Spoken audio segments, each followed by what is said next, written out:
TI house by NOARQ in Santo Tirso, Portugal. The house is located in the center of Santo Tirso, in a privileged situation.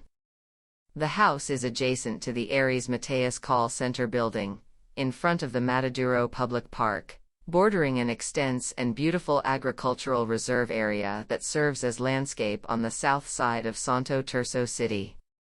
We found a two-story contemporary house, abandoned before its conclusion.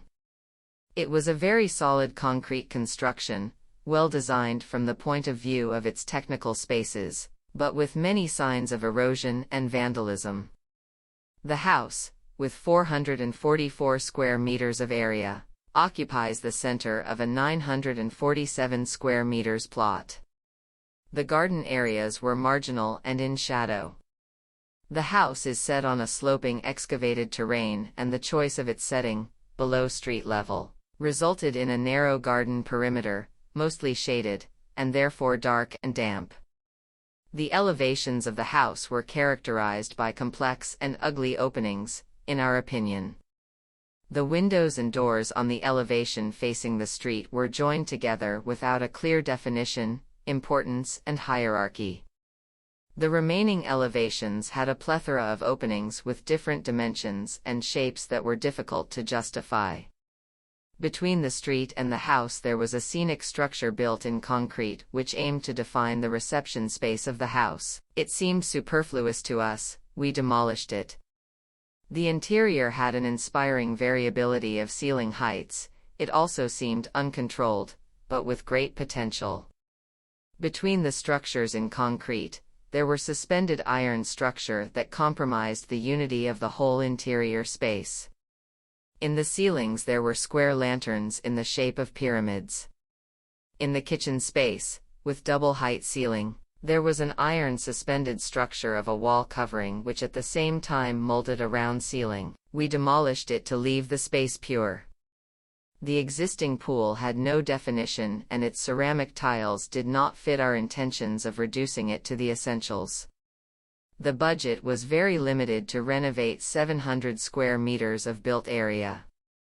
We started by making a choice: eliminate all the excess. We coated the stained and vandalized stones of the floor with a mortar in the natural color of cement. We restored the original stucco of the walls. We demolished the suspended ceiling structures that artificialized the space. The ceiling lanterns were remade with a circular shape. We closed with walls and slabs where the social space seemed to be open and without definition. We demolished walls where the same space seemed fragmented and meaningless. We cut out the staircase so that its shape would be aligned with the definition of space given by the walls. We opened new doors on the walls and closed others. The interior openings are closed with wood. The architecture of the space should result as an excavation carved in the white mass of walls and ceilings and its gaps, closed with apparent wood surfaces.